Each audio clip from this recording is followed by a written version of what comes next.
Hallo, hier wie versprochen bin ich wieder zum dritten Film über Hormone und damit ihr euch wieder richtig andocken könnt, das hier ist der Film Nummer 18 und wir hatten schon zwei Filme, 16 und 17, über natürliche Hormone mit dem Schwerpunkt, was ist Progesteron und warum macht es so ein großes Problem, wenn eine Frau das Progesteron verliert. Wann verliert sie es? Also gerade nochmal zur Wiederholung hier wann verliert eine Frau Progesteron? Zur Erinnerung, wir haben hier Estradiol, das typisch weibliche Hormon. Wir haben jetzt da das Estriol, über das werden wir heute sprechen. Und das Progesteron, das die letzten zwei Filme schon dran war. Dann haben wir hier ein Stresshormon, das ist DHEA, die Dihydroepiandrostenedion, das kommt später mal dran, und Testosteron. Das sind die Hormone, die eine Frau braucht. Also wer hier zum ersten Mal dabei ist, ihr wundert euch vielleicht, dass eine Frau Testosteron brauchen soll. Ja, sie braucht auch Testosteron für Herz, für Hirn, für die Knochen und vor allen Dingen für ihr Selbstwertgefühl. Eine Frau ohne Testosteron, die ist schüchtern, die hat kein Selbstwertgefühl. Also wie verlieren wir, auf welchen Wege verlieren wir Frauen, aber auch die Männer Progesteron? Es gibt drei Wege, über die man Progesteron verlieren kann. Das eine ist, dass man in die Menopause kommt. Auch Männer kommen übrigens in die Menopause. Nur nicht so heftig. Also bei uns ist es ja so, dass uns der Eisprung weggenommen wird. Und wenn der Eisprung weggenommen wird, das ist ein Plakat der Hormonselbsthilfe, könnt ihr mal gucken, hormonselbsthilfe.de. Wenn uns der Eisprung weggenommen wird, hier Eisprung, gibt es kein Gelbkater mehr und dann gibt es keine Progesteronausschüttung. Und auch zur Erinnerung, die Progesteronausschüttung ist ja dafür da, dass der Uterus innen ausgekleidet, das Kinderzimmer tapeziert wird. Progesteron bereitet sozusagen die Wiege im Uterus vor, und wenn eben nichts kommt, da ist keine Befruchtung hier, ne, die müsste ja innerhalb von 5 Tagen nach dem Eisprung stattgefunden haben, dann sinkt das Progesteron ab und dann wird abtapeziert. Periode. Weshalb es ja auch für Schwangere so gefährlich ist, unter Progesteronmangel zu leiden.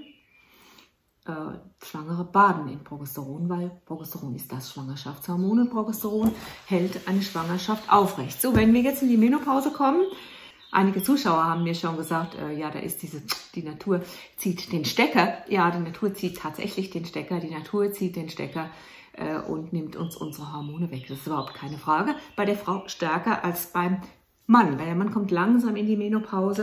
Und das schreibe ich mir hier jetzt gerade auf, die Menopause beim Mann. Die werde ich vielleicht immer mal wieder erwähnen, weil ich glaube, Männer schalten nicht so von selber in Hormonfilme rein. Und für die Frauen ist es ja interessant und wichtig, weil, habt ihr gewusst, dass ein verheirateter Mann ein gesünderer Mann ist? Tatsächlich, darüber gibt es Untersuchungen. Warum? Weil die Frauen die Verwalter der Gesundheit sind. Also Frauen sind die sich um die Gesundheit der Familie kümmern und tatsächlich den Mann zum Arzt schleppen, wo er selber sagt, ach, mich zwickt's hier und mich zwickt's da, vor allen Dingen Darmspiegelung, das mache ich vielleicht gerade jetzt nicht. Und die Frau bringt ihn aus Interesse und aus Fürsorge und natürlich auch aus Eigenschutz bringt sie ihn zum Arzt. Und Männer überlassen häufig auch den Frauen die Gesundheitsfürsorge für die ganze Familie. Ist ja auch gut, ist eine gute Teilung. Zurück zum Progesteron. Die Frau verliert Progesteron, wenn sie in die Menopause kommt. Und sie verliert Progesteron wann noch? Bei zwei großen Gelegenheiten. Das eine ist die Pille. Wenn die Pille genommen wird, passiert genau das. Warum werden wir nicht schwanger, wenn wir die Pille nehmen? Da wird eben hier ein Block reingesetzt. Das heißt, wir haben keinen Eisprung mehr, weil der Eisprung wird verhindert.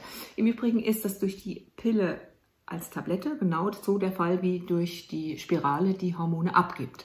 Und wer sagt, ja, die Hormone aus der Spirale, die bleiben ja nur im Uterus? Nein. Gibt es da bei den ausgehenden Gefäßen vom Uterus Stoppschilder, wo drin steht, hier kommst du nicht rein? Natürlich nicht. Das heißt, die Hormone verteilen sich im ganzen Körper, wie sie sich übrigens auch im ganzen Körper verteilen, wenn man Hormone als Hautpflaster benutzt oder wie wir, wenn wir naturidentische Hormone verwenden. Das hier ist eine Kirschkerngröße Das geht über die Haut und wir sehen an den Speichelspiegeln, sehen wir ganz klar, wie man sich auch überdosieren kann, wenn der Körper genug hat. Das ist das Zweite. Also Menopause, Pille nimmt immer das natürliche Progesteron weg mit all seinen Schutzwirkungen. Und das Dritte, habt ihr es noch in Erinnerung, das Dritte ist, wenn der Körper sein Progesteron weggefressen bekommt. Und weggefressen bekommt er es, wenn jemand Stress hat. Wenn jemand viel Stress hat. Stress ist ein altes Gefühl von, ich muss überleben. Das ist tatsächlich ein altes Gefühl, ich muss überleben. Und wenn ihr euch mal überlegt, wie im Büro manchmal, wenn der Stress kommt und ihr dann das Gefühl bekommt, es wird hier eng und es wird hier eng, das ist ja das, was Stress macht, tritt ich mal kurz Moment zurück und spürt mal rein, was das ist. Das ist tatsächlich das Gefühl, wenn ich die Präsentation nicht abgebe, wenn ich hier nicht rechtzeitig bin, wenn ich da nicht rechtzeitig rauskomme, wenn ich diesen Kunden nicht gewinne, dann muss ich sterben. Ich will es euch nur mal zu Bewusstsein führen. Das heißt, dieser Überlebensantrieb, der kommt ja schon auch von früher. Wenn der Löwe in die Höhle reinschaut, dann haben wir richtig Stress. Warum haben wir Stress? Stress bringt uns in die Lage zu reagieren. Und dafür brauchen wir Stresshormone. Erinnert ihr euch, dieses Bild habt ihr auch schon mal gesehen. Hier habt ihr das Progesteron als zentrale Verbindung. Aus dem entstehen dann über verschiedene Wege die alle anderen Hormone. Und wer Stress hat, braucht Stresshormone. So, und diese Stresshormone, die, seht ihr das, wo die sich bedienen? Die bedienen sich aus einem einzigen Topf. Und dieser Topf heißt Progesteron. Du brauchst Stresshormone, sonst stirbst du. Du brauchst Stresshormone, sonst ist dein Körper nicht geschützt. In der Steinzeit brauchte man Stresshormone, im Krieg braucht man Stresshormone, damit man laufen kann. Stresshormone führen dazu, dass der Muskel wird mit Zucker versorgt. Da hält die Darmtätigkeit an. Da werden die Pupillen eng. Das ist ein Fluchtmodus. Und dafür brauchen wir diese Stresshormone. Dieser Fluchtmodus muss allerdings dann auch, sollte eigentlich abgearbeitet werden. Wie? Naja, lauf. Also wenn du im Büro Stress hast, am besten wäre es, du läufst. Das ist der natürliche Abarbeitungsmechanismus, weil er hat ja den Steinzeitmenschen schon für die Flucht vorbereitet und er ist in jeder Bedrohungssituation, ist es für uns einfach der Rettungsanker, um laufen zu können, um weglaufen zu können. Dummerweise verbraucht dieses Stresshormon unser Progesteron. Das heißt, denkt immer dran, wer Stress hat, hat auch weniger Progesteron. Deshalb sind die vielen gestressten Frauen, die ich hier in der Kinderwunschberatung habe, die können unheimlich schwer schwanger werden. So, das war das mit dem Progesteron. Dann hatte ich gesagt, wie ist denn das mit dem Östradiol? Nur kurz zum nochmal verstehen. Das Östradiol ist ja das weibliche Hormon. Darüber reden wir beim nächsten Mal. Warum war ich beim nächsten Mal? Weil Progesteron ist total wichtig, aber es steht uns oft mehr zur Verfügung, als wir es brauchen. Habt ihr das schon gehört? Wenn die Frau in die Menopause kommt, sagen viele Gynäkologen, und Vorsicht, wir haben es alle nicht so gelernt, in der Biochemie vielleicht mal, aber da war es irgendwie, wir nennen das, es war nicht klinisch relevant. Was heißt klinisch relevant? Es hatte keinen Bezug zum Patient. Ich habe ein Jahr in Glasgow studiert, da war viel mehr Bezug zum Patient als hier in den ersten 6 Jahren. Deshalb, viele Gynäkologen sagen, oh, sie sind in der Menopause, sie brauchen jetzt Östradiol. Aber das haben wir sowieso schon zu viel. Und wenn wir zu viel haben, im Verhältnis zum Progesteron, nennt man das Östrogendominanz. Ich hatte das schon mal erwähnt in einem letzten Film. Östrogendominanz. Und die Östrogendominanz, sie hat so viele mögliche Beschwerden, mit denen sie aufwarten kann, von Gelenkschmerzen über Depressionen, Stimmungsschwankungen, hoher Blutdruck, Haarausfall, Schlafstörungen und auch Panikattacken. Viele Menopausefrauen sagen, ja, ich wache morgens auf und habe so seltsame Gedanken. Also alles ist schwarz, alles ist für mich zu viel. Typisch für eine Östrogendominanz. Also das Verhältnis zwischen Östradiol und Progesteron, das muss einen bestimmten Wert haben. Im Speicheltest ist das der Wert 1:30. Da kommen wir auch noch dazu. Und wenn wir in die Menopause kommen, dann haben wir genau von dem haben wir genug, weil das ist da. Es ist da auch leider über die Fettgewebe. Das heißt, wo immer wir Fettgewebe haben, wird es automatisch produziert. Habt ihr das gewusst? Und das ist ein Drama. Weil Männer, die einen Bauch haben, die produzieren auch ganz automatisch, produzieren die ihr Östradiol. Und das Östradiol alleine und ohne das Gleichgewicht mit dem Progesteron. Und wenn es 100-mal natürlich ist, kann es so viel Schaden anrichten. Das kann zum Herzinfarkt führen, das kann zu Zysten in den Eierstöcken führen, das kann zu Zysten in der Brust führen, das kann Brustkrebs unterstützen. Deshalb hier auch die ganz strikte Regelung bei Brustkrebs mit rezeptorpositivem Brustkrebs weg mit dem Östradiol, weil es im Missverhältnis Schaden anrichten kann. Wenn man das Progesteron aber auffüttert und das wieder im Team zusammenarbeiten kann, dann ist es wieder gut. So, ehe ich mich verplappere, weil mich das Thema so begeistert, gehen wir jetzt mal zum Estriol. Das Estriol, hier grün markiert, ist ein ganz kleines, unscheinbares Hormon. Es ist eigentlich kein Geschlechtshormon. Ihr habt gelesen, dass wir es Männern und Kindern geben. Wir geben es sogar Kindern. Und Frauen und Männern und Alten und Jungen. Was ist das Estriol? Estriol und Östriol ist übrigens dasselbe, okay?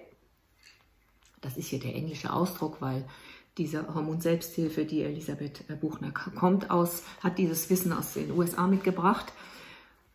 Das Estriol ist das Schleimhauthormon und jetzt frage ich euch, wo haben wir den Schleimhäute? Inzwischen habe ich das tausende von Male Patienten gefragt. Tausende von Male.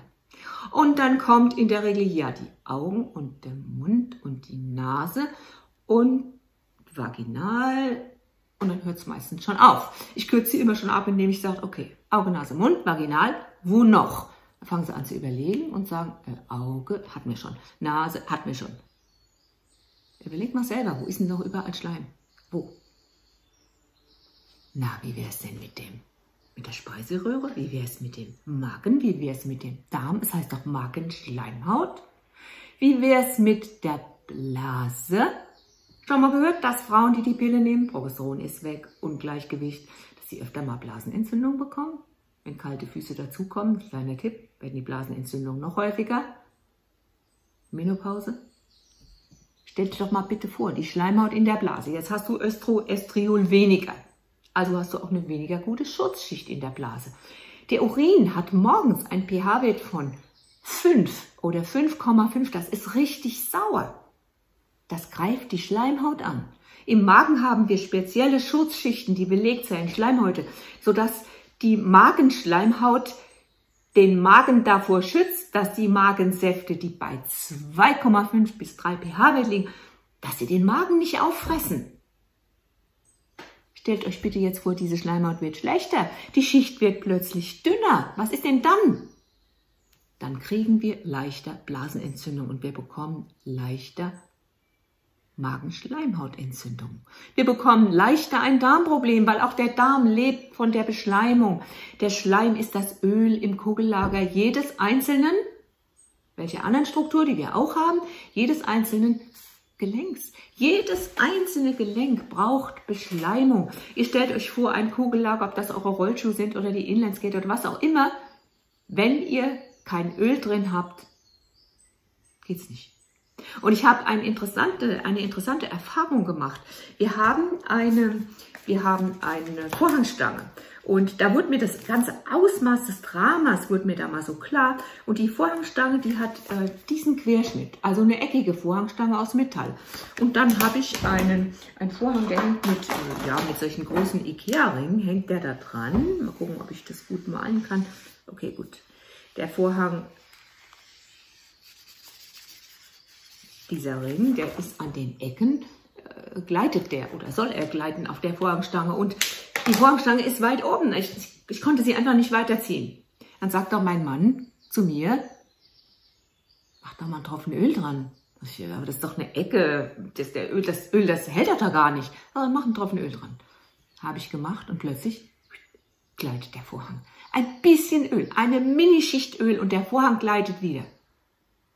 Das ist, glaube ich, das war für mich so das Eindrucksvollste, wo ich sagen konnte, okay, es ist diese Ecke, die Ölschicht kann wirklich nicht groß sein und plötzlich gleitet diese Vorhangstange wieder. Überall, wo Beschleimung nötig ist und wenn ihr es dann zu wenig an Schleimhauthormon habt, das Östriol, überall, wo das zu wenig ist, werdet ihr leichter ein Problem bekommen. Und im Altern ist es leider so. Es gibt ja den Spruch, wenn du über 50 bist, wachst du morgens auf und dir tut nichts weh, dann was? Der Volksmund sagt, da bist du tot. Weil man schon akzeptiert hat, dass das einfach ein Problem ist, wenn du keine Beschleimung hast.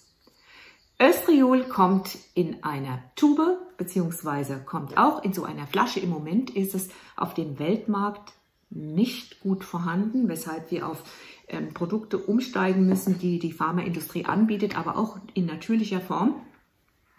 Leider hat sie in den Beipackzetteln alle Nebenwirkungen einer Östrogen, also einer Östradiol-Dominanz drin. Das müssen wir Patienten dann immer erklären. Für Frauen, wir geben das auf die Innenseite der Schamlippen. Wenn ihr sowas schon habt, zum Beispiel Zäpfchen oder Creme für die Trockenheit der Scheide, das ist naturidentisches Östriol. Guckt mal auf den Beipackzettel. Macht das nicht zweimal die Woche, weil das hat eine ganz schnelle Abbauzeit. Setzt das weiterhin auf die Innenseite der Schamlippe, aber täglich ein Stückchen von diesem. Nehmt jeden Tag ein Stückchen von diesem Zäpfchen, weil es baut wirklich über Nacht ab. Und Männer, wenn es euch das Gefühl habt, hier Gelenke und so weiter, dann macht mal einen Speicheltest. Im Text unten habe ich die Informationen zu Büchern und auch zu dem Labor, mit dem ich jetzt schon seit 13 Jahren arbeite. Und vielleicht hat es bei dem einen oder anderen geklingelt, dass ihr das vielleicht brauchen könnt. Das nächste Mal sprechen wir über Testosteron und über Estradiol und ich möchte auch gerne noch über die Pille sprechen. Und dann sehen wir uns bald. Bis dann.